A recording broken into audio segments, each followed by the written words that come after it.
Bon. Les gars? Monsieur, je peux prendre de l'eau? Non, maintenant, Allez avant. Allez avant. Ok, moi aussi j'ai fait ça comme ça. Allez, appuie! Mon Dieu, tout le monde qui va filmer finalement. non, il y aura simplement un filmage, c'est tout. C'est moi qui va filmer. Il se connaît. Non, c'est moi qui filme. Thomas, il n'y a qu'une seule personne qui va filmer. C'est Edouard.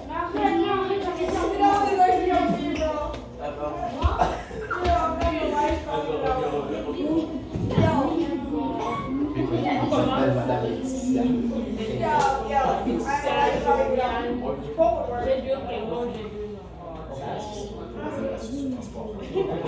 Ok, vous êtes brièvement.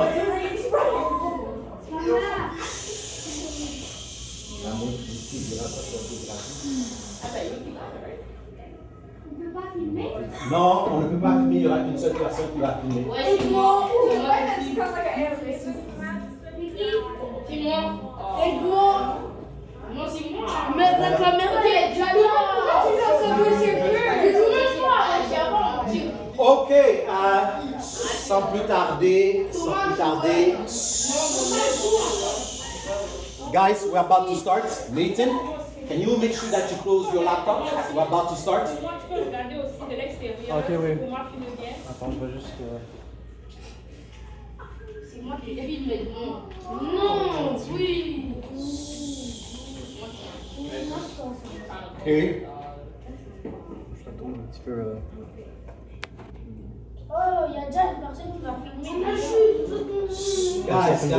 guys. Et ce sera pas moi. Ok, sans plus tarder, without any further delay, aujourd'hui la Fondation LMS est ravie d'accueillir une professionnelle de la sphère du génie. So the LMS Foundation is very pleased to welcome a professional from the sphere of engineering.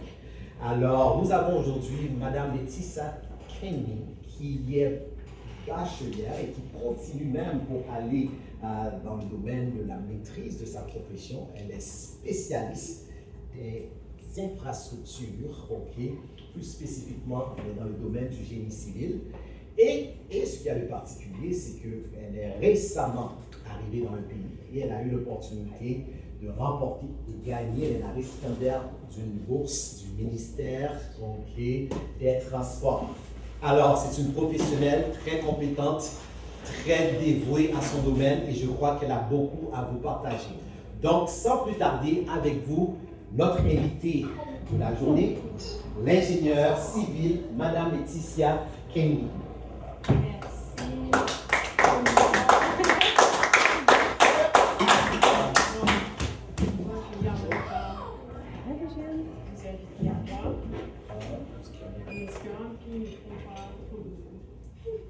Sinon, on sort. Ça va aller. Tu t'asseoir dans le petit bambou. Donc, on va commencer.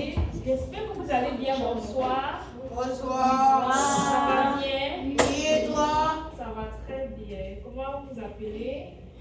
Réellement, chacun le prénom. Celui qui compte. Sean. Oui, je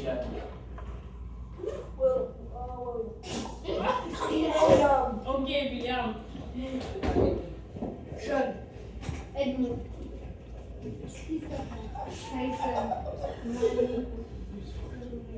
Thomas. Moi, c'est Jorian. Maze. Ah oui, j'avais oublié Maze. Il y a Maze qui va vous rejoindre sûrement à les prochaines sessions. Donc, moi, c'est Laetitia. Je suis camerounaise. Je suis ingénieure de civil. Donc, je suis arrivée au Canada il y a quelques années. Mais aujourd'hui, je ne vais vous parler pas d'où je viens, mais plus de ma profession, parce que c'est ce qui vous intéresse. Qui veut être ingénieur ici? Moi. Oh. Ok. Donc, moins de 2 personnes, c'est déjà bon. 3 personnes, good. Et qui connaît ce qu'un ingénieur génie civil fait? Quelle idée de ce qu'un ingénieur génie civil fait? Oui, vas-y, c'est bon. Les ingénieurs civils, ils construisent des. Ils construisent et réfléchir à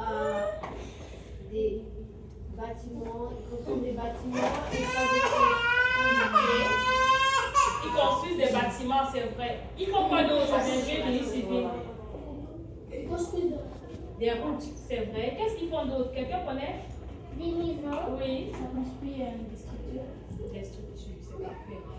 L'ingénieur génie civil, ça fait tout ça. Est-ce que vous voyez bien au tableau? Je vais quitter un petit peu. Oui, c'est mieux comme ça. Donc, l'ingénieur génie civil, il peut construire des routes, des structures, des bâtiments, il peut faire des calculs, il peut faire des plans. Ouais. Tout ça, c'est ce que l'ingénieur génie civil fait. C'est très vrai. Mais il n'y a pas que ça. Un ingénieur génie civil peut aussi être assis au bureau, en train de surveiller des travaux, mais depuis son bureau.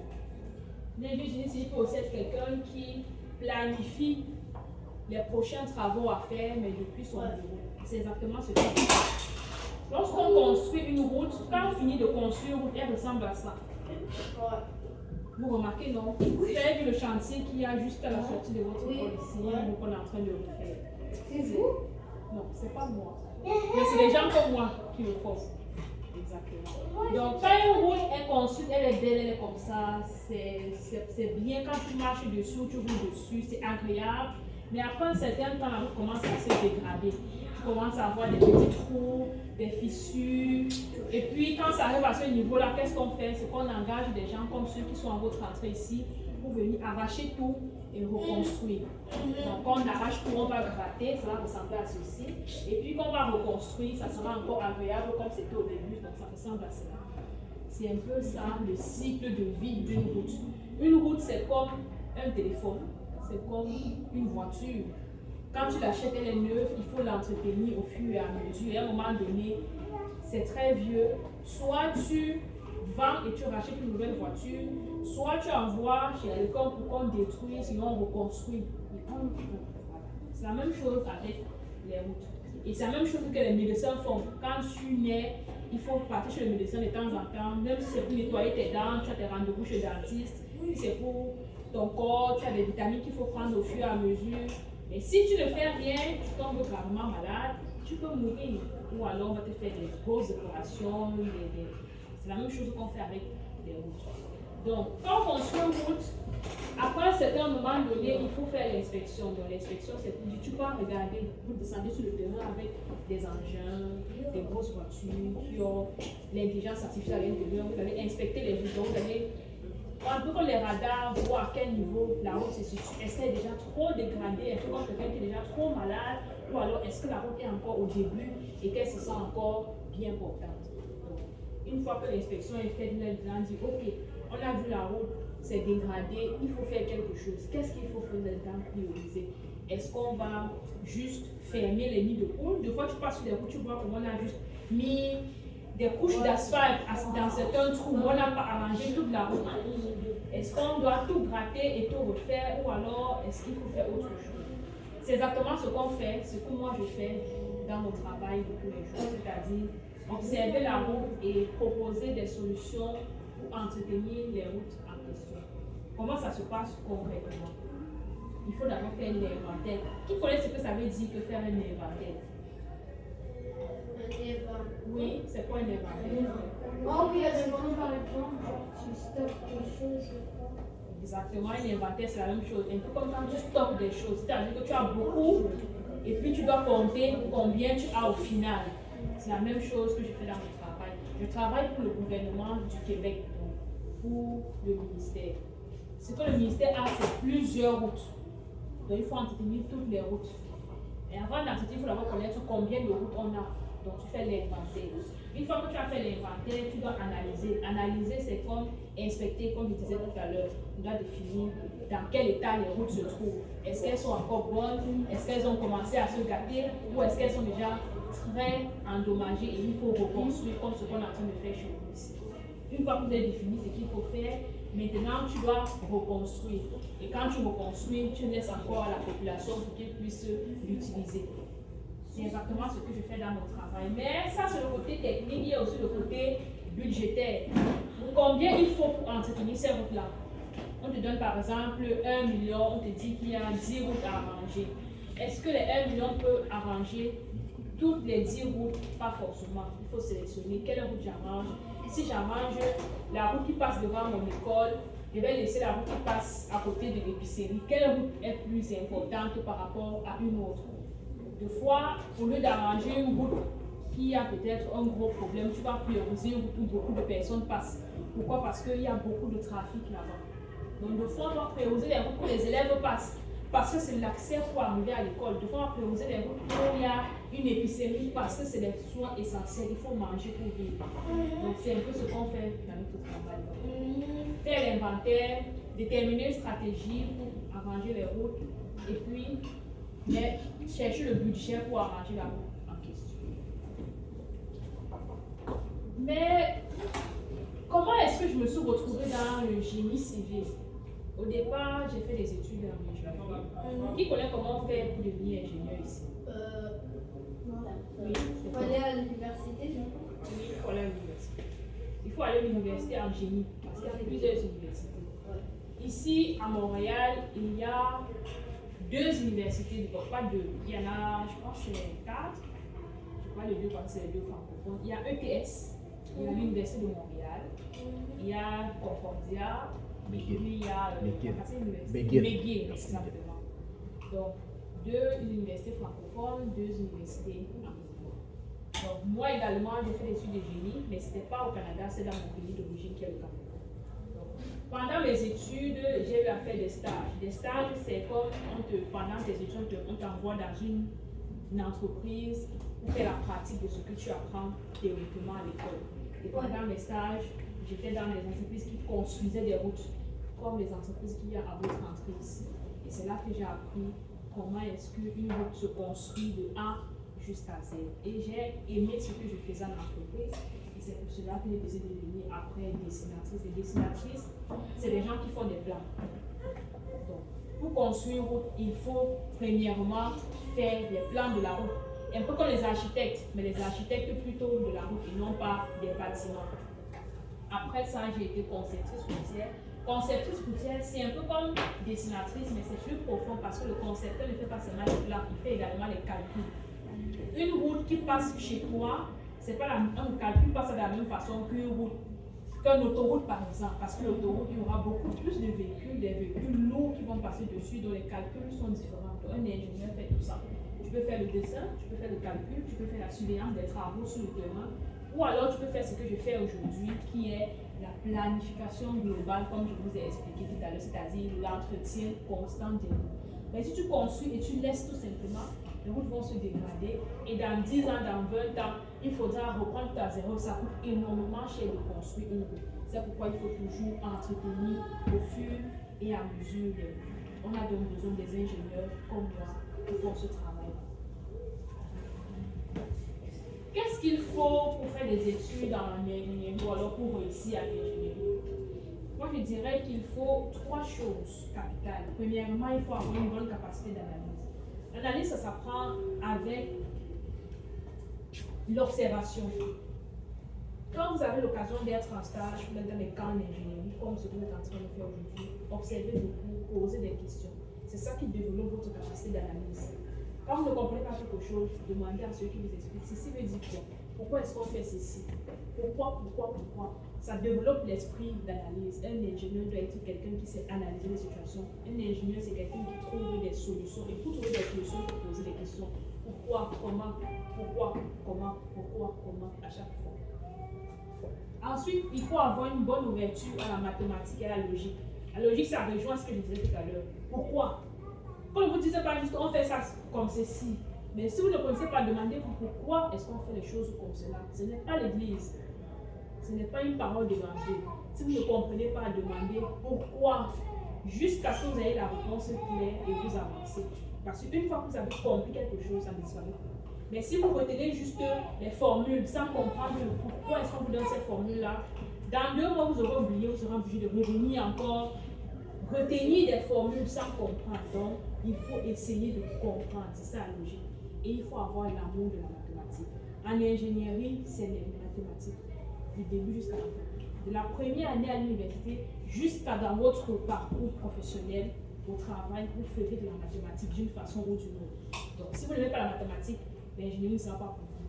Si vous voulez être un ingénieur, il faut développer votre capacité à aimer et à comprendre les mathématiques. Ça fait partie de la logique. Et troisièmement, il faut savoir défendre ses idées. Défendre ses idées, ça commence aussi à la maison. Hein. Si maman te dit, pourquoi tu as fait ci? Au lieu de ça, tu expliques, maman, j'ai fait ci parce que tu défends ton point de vue. Tu expliques pourquoi est-ce que tu as choisi de faire ceci au lieu de faire plutôt cela. Et en entreprise, c'est la même chose qu'on fait. Quand je conçois des projets, je dois aller après devant le sous-ministre, devant le ministre, devant les gestionnaires. Je vais me poser la question de savoir pourquoi est-ce que tu as choisi d'investir 10 millions sur cette route au lieu d'investir 5 millions sur 2 routes différentes. Moi, je pourrais justifier en disant j'ai préféré mettre 10 millions dans cette route parce que c'est une route prioritaire, par exemple. Peut-être parce qu'il y a un pont en bas, si on n'entretient pas maintenant, le pont va lâcher et il y aura des accidents. Vous avez déjà compris, on a compris qu'il y a un pont qui est lâché. Quand le pont lâche, on ferme la route et ça bouscule l'économie, ça bouscule le quotidien de tout le monde. Donc il faut savoir justifier certains buts. Eux, ils ne connaissent pas parce qu'ils ne sont pas ingénieurs. C'est à toi, l'ingénieur, de justifier tes positions et tes prises de décision. Donc voilà les 3 capacités principales, selon moi, compétences qu'un ingénieur doit avoir. Et avant de terminer, j'aimerais vous parler d'une chose. Je vous ai dit que j'étais formée au Cameroun, je vous ai dit que je suis au Canada il y a quelques années, bientôt 3 ans. Mais en réalité, je n'étais pas destinée à devenir ingénieur. À la base, je voulais être architecte ou médecin. L'ingénierie m'a juste retrouvée en cours de route. Pourquoi? Parce que j'ai appris à dealer avec les normes. J'ai appris que des normes n'étaient pas forcément des refus. Les normes n'étaient pas forcément des fatalités. Je vais vous expliquer pourquoi. Quand j'ai terminé mon diplôme d'études secondaires, en 2012, je voulais faire médecine, comme je vous disais au départ, ou alors architecture. Mais mes parents n'avaient pas les moyens de me payer des études d'architecture ou de médecine. Et ça coûte cher les études d'architecture, ça coûte cher les études de médecine également. Donc, je me suis repliée sur ce qui coûtait un peu moins cher l'ingénierie, parce qu'en ingénierie, tu pouvais passer un concours d'État et puis ça permet de fréquenter, de faire des cours d'ingénierie à moindre prix, Donc, je me suis retrouvée à faire ingénierie. Et pendant mes stages, comme je vous ai expliqué, j'ai fait des stages dans les entreprises, des travaux de route et j'ai aimé ça. C'est comme ça que finalement, je suis restée ingénieur routier. En 2019, j'ai obtenu ma maîtrise en génie civil et puis j'ai commencé à travailler. Puis en 2023, j'ai décidé de voyager pour le Canada.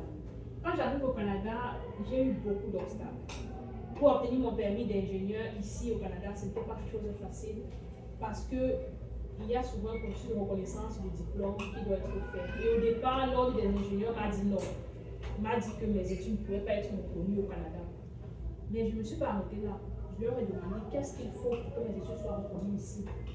Lorsqu'on a eu la procédure à suivre, j'ai suivi la procédure et 1 an et demi plus tard, j'ai obtenu mon permis d'ingénieur.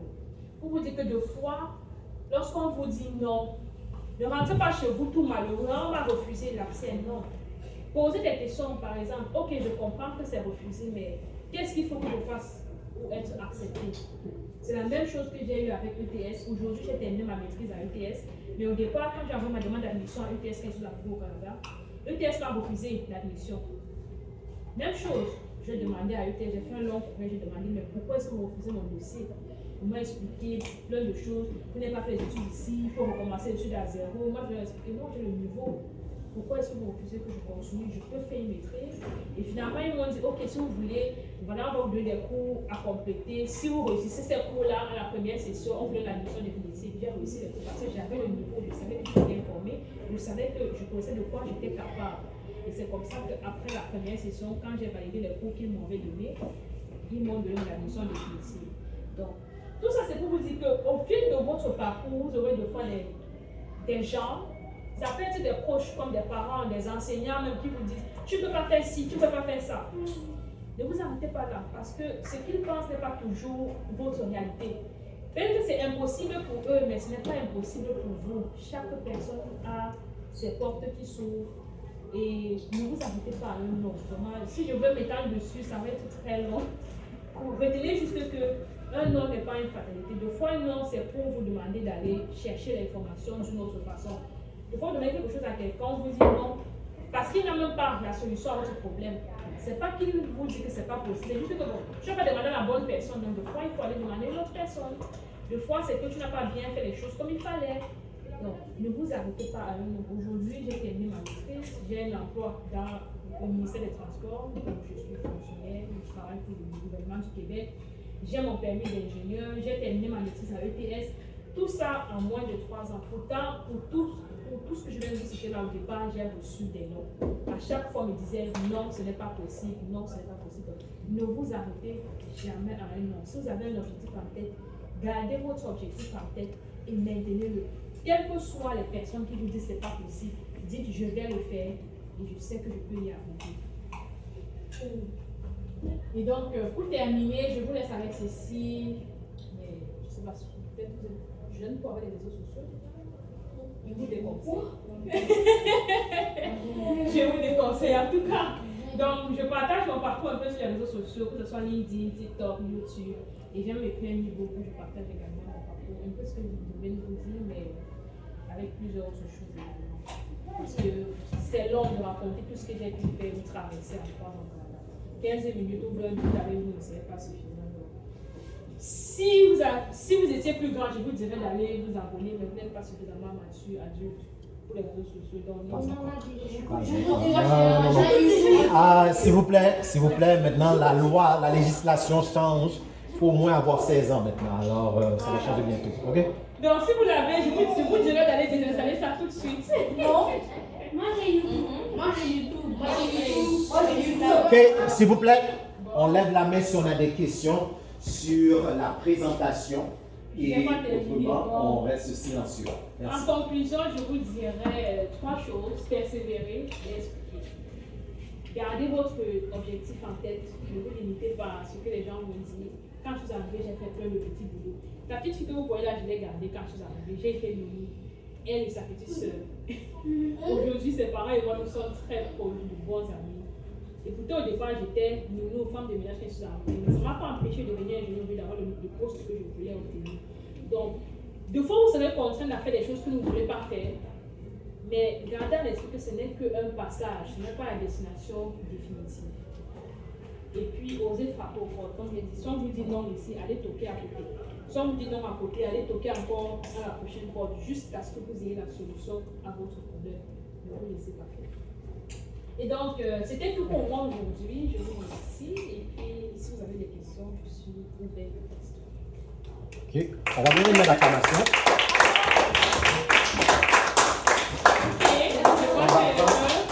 Quelques questions. Bon, attendez un peu, il y a la petite la dernière qui me pose des questions. Oui, je t'écoute, Maïs.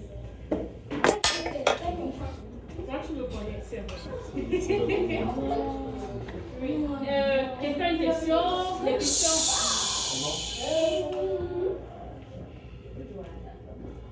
Oui. Est-ce qu'il y a quelqu'un qui a une question? Oui. Oui. Moi. C'est comment vous avez vraiment voulu participer en architecture? Si j'ai voulu faire architecture à l'école, Mais pourquoi vous avez abandonné? je n'ai pas abandonné parce que je voulais. J'ai abandonné parce que l'étude d'architecture, ça coûtait trop cher. Mes parents ne pouvaient pas payer. C'est pourquoi je suis allée faire ingénierie. Et puis en ingénierie, j'ai fait le dessin. Le dessin, l'ingénierie, ça ressemble beaucoup au dessin architectural, mais c'est différent. Le dessin et l'ingénierie, de ce que moi je faisais, c'était pour faire les calculs des plans. Donc on dessinait les plans de route. On faisait les plans de route. L'architecte dessine des maisons. Moi, je dessinais des routes. Donc c'est un peu pareil, mais différent. Oui, c'est ça. C'est pourquoi je n'ai pas fait architecture. C'est à cause des moyens. J'ai pas les moyens pour faire tout mon plan d'école d'architecture. Est-ce que quelqu'un d'autre a une autre question? J'en aurais. OK, oui. S'il vous plaît, une question ici. Est-ce que maintenant que vous êtes ingénieur, est-ce que vous voulez rester ingénieur ou vous voulez genre reprendre l'architecture? Non, ingénieur. J'aime beaucoup l'ingénierie. Je n'ai même plus fait architecture. Je n'aime même plus faire le dessin. Toi, tu penses que quelque chose, c'est ce que tu veux faire, mais après, tu te rends compte que non. C'est pas ta vocation. Oui, exact. C'est pas ma vocation. Aujourd'hui, j'aime l'ingénierie. Je peux rester dessinatrice, conceptrice, Mais je n'aime plus le dessin. C'est pourquoi aujourd'hui je fais la gestion des activités. Ce que j'ai expliqué là, gérer des rôles, planifier l'entretien, c'est la gestion d'activités. C'est ce que je fais aujourd'hui et je préfère ça à faire des dessins. Donc non, je n'irai pas faire architecture. Quelqu'un d'autre a une question? Ok, on va prendre 2 autres questions. Malik, puis on va achever avec Edmond. Est-ce que avant tu voulais faire quelque chose d'autre que l'architecture? Je voulais faire médecine ou architecture. Mais pareil, que ce soit médecine ou architecture, ça coûtait cher, donc je ne pouvais pas m'occuper de ces études-là. Non? Vous parlez la rue devant chez moi? Non, je ne veux pas réparer la rue devant chez toi. Pourquoi? Parce que les routes sont soumises à Regarde. Nathan, it's enough now, she's speaking. Je ne veux pas réparer la route devant chez toi, tout simplement parce que la route n'appartient pas à un individu. La route appartient au gouvernement. Donc c'est le gouvernement qui décide si on repart une route ou pas. Et pourquoi? Parce que l'argent n'appartient pas à quelqu'un. Pour construire une route, c'est l'argent du contribuable, c'est les taxes qu'on paye à chaque fois qui permettent de mettre l'argent dans les caisses de l'État et qu'on puisse arranger les routes avec. Donc, comme j'ai expliqué, quand on a de l'argent, il faut réfléchir où est-ce qu'on met cet argent. Si on arrange la route qui est devant chez toi, on est en train de laisser une autre route qui est peut-être plus prioritaire, plus dégradée que cette route-là. Donc il y avait un car. Mais le grand bientôt, là, on va arranger la route qui est devant chez toi. Tu vas arriver là, on a envie d'arranger la route qui est devant ton école. C'est déjà quelque chose. Donc comme j'habite à Repentigny. Ok, alors encore une fois, on va nous donner une main d'acclamation. S'il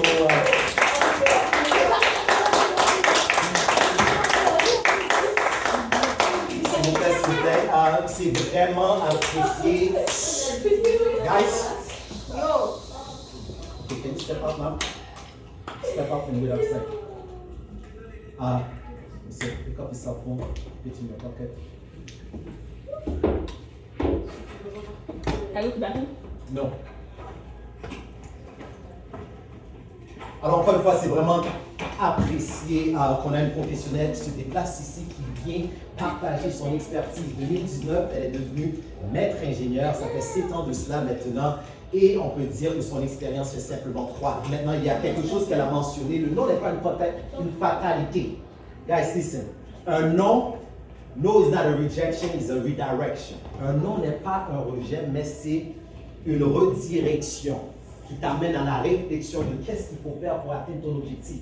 Parmi vous, quand vous avez un non, un mauvais résultat, une mauvaise réponse, c'est la fin. Non, tu ne t'arrêtes pas pour ça. Tu ne perds pas l'estime de soi, tu ne perds pas confiance. Au contraire, tu dois te replier et réfléchir davantage. Donc ça, c'est vraiment très intéressant. Juste une question très simple pour... elle a mentionné qu'il faut aimer les mathématiques. C'est vrai, il y a beaucoup de logique. Cependant, si on n'est pas totalement doué, mais on aime la profession du génie. Ok, je sais qu'on aime la profession du génie, il y a beaucoup de sphères différentes.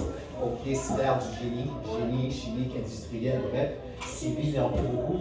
Est-ce qu'il y a quand même une possibilité d'atteindre son objectif, même si on a un peu de difficulté? Je sais par exemple, Albert Einstein est un physicien, mais pour développer sa théorie, il a eu référence à un mathématicien pour l'aider. On sait qu'un des inventeurs de l'ampoule, Edison Latimer, il n'avait pas une grande éducation. Par la suite, on a Thomas Edison, lui c'était une ampoule de... Ok, c'était pas l'ampoule à filament de carbone, mais en papier, mais lui encore, il était codé en termes de difficulté, il avait été mis à l'extérieur, mais il est devenu un inventeur puis un ingénieur. Alors quel message d'encouragement? Si présentement à l'école, tu n'as pas de bonne note en maths, mais tu aimes les sciences, tu aimes quand même la profession, et tu ne veux pas nécessairement faire du sport tout de suite parce que tes notes ne sont pas si fameuses, est-ce qu'il y a une possibilité quand même d'atteindre son objectif, même si les mathématiques pour le moment ne sont pas n'ont pas de bonnes notes élevées? Je dirais que oui. J'ai dit qu'il faut aimer, je n'ai pas dit qu'il faut être super doué en mathématiques. Moi, par exemple, Et je pense, la dernière année au secondaire, ça s'appelle comment? Secondaire 5? Secondaire 5 ici. Ok, chez nous, c'est un peu différent. Donc, au secondaire 5, chez moi, je me rappelle le premier primaire chez nous, l'école de Saint-Inès, j'avais eu 5 sur 20 en mathématiques. Écoutez, J'ai pleuré là. est-ce que vous avez entendu cela? Elle est ingénieure, elle excelle dans les mathématiques et dans la physique, mais au secondaire, elle a eu 5 sur 20. Si on veut quantifier ça, ok, c'est 25%. Ok? Alors, on continue. Donc, j'avais eu mon 5 sur 20 en mathématiques. Je suis rentrée chez moi en larmes, je pleurais. Ma mère me dit, mais tu pleures, c'est juste une note. Je dis, non, c'est pas juste une note. Je commence comme ça, je ne vais pas aller, tout. Mais ce qu'elle a fait, c'est qu'elle m'a payé un cours, des cours particuliers en mathématiques. Au dernier semestre, mes notes avaient un peu monté, mais même jusque-là, je n'étais pas à 100%, je n'étais même pas à 90%. J'étais peut-être à 75% à la fin de mon secondaire 5 en mathématiques. Oui, c'est important d'aimer la mathématique. Si tu aimes la mathématique, si tu es quelqu'un qui estime que la mathématique, ce n'est pas mon affaire, tu détestes les calculs, ça sera problématique de t'en sortir en ingénierie. Mais si tu aimes, même si tu n'as pas les super notes, si tu as quand même l'amour de la mathématique, c'est suffisant. Tout ce qu'il faut, c'est juste avoir cet esprit-là de logique et de pouvoir poser les questions. C'est tout. Un 10, un 12, c'est suffisant. Tu n'as pas besoin d'avoir des notes excellentes. Il faut avoir quand même l'envie de comprendre, l'amour pour la logique. Excellent, parfait. Donc, l'envie de comprendre et d'apprendre plus. On a compris que l'intelligence n'est pas statique, mais dynamique. Tu augmentes ton intelligence. C'est la plasticité du cerveau. Il y a 8 types d'intelligence et tu peux devenir de plus en plus intelligent. Dis à la personne à côté de toi, tu peux devenir de plus en plus intelligent. Dis-lui ça, dis-lui ça. You can become smarter. You can become smarter. Oui, on a vu cela. Donc, il faut simplement appliquer les principes parce que elle, ok, elle s'est dépassée en mathématiques pour maintenant devenir ingénieur. Félicitations, c'est remarquable. On apprécie beaucoup cela, donc c'est un plaisir de vous avoir aujourd'hui. Encore une fois, un grand merci pour votre présence, la présence de votre ami également. Puis on nous donne une dernière acclamation.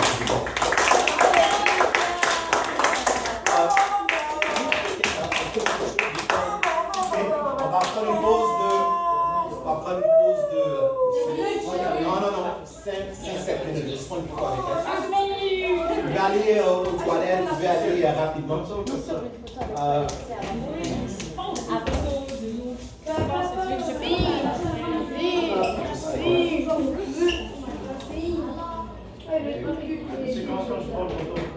pouvez prendre...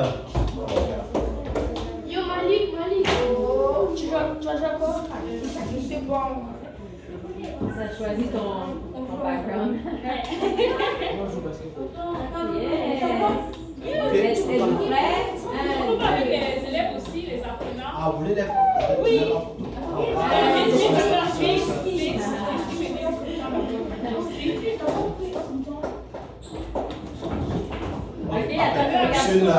Juste prendre une photo avec elle, puis après ça, vous allez... Ah, ok. Les amis, est-ce que vous pouvez venir pour faire Mais 1, 2, 3, cheese! Yo Edmond, t'es sur Roblox. Ok, les gars, rapidement ici, faites attention aux prises. Faites attention aux On prises. veut tout le monde dans la photo! Okay. Oui, tout Venez, les jeunes! Let's go quickly and then you go to break. Guys, let's go. For break. Mettez-vous en arrière. Ou bien même, je crois que on aura un espace petit. Ok, non, c'est pas possible. Guys, après. Ouais, c'est bon ça. J'ai le 7 minutes, le 5-7 minutes, comment ça maintenant? Ah, vous savez déjà calculer les jeunes, hein? Non, ça, toi, te mettre ok.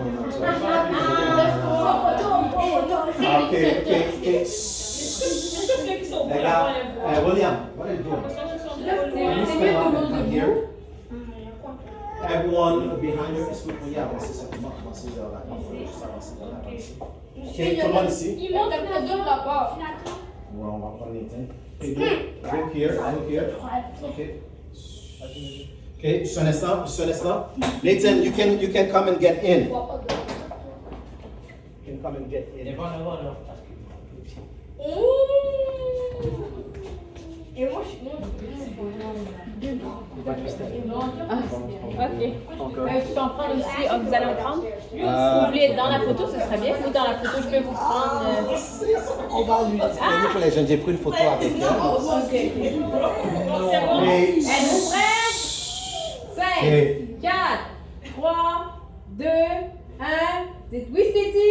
Oui, Stéty! Yes! Ok, parfait. Vous voulez prendre une photo de votre ami? Ben oui, ben oui, ben oui. Yo! Okay, 5 minutes break. You have to be.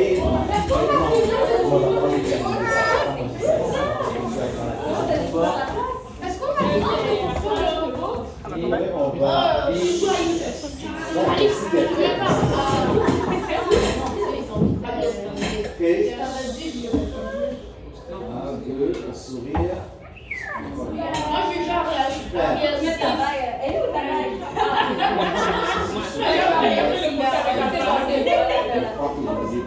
Le but, c'est toi. C'est que ça fait un beau souvenir. Merci. Depuis qu'elle est au Canada, en fait. Oui. Elle a gardé mes enfants au début, et puis rapidement on est devenus des amis, puis C'est calé. on s'échange des trucs, que moi ça soit pour retourner à l'école ou elle que ce soit pour investir. J'ai été dans la santé, là j'étais un peu dans l'immobilier, là, je suis dans le CVAC, et elle m'intéresse à retourner ben comme toi. On n'arrête pas le progrès, c'est dynamique, right? C'est pas statique. Même si C'est à vous. On commence à le comprendre. oui. C'est comme. Merci beaucoup pour la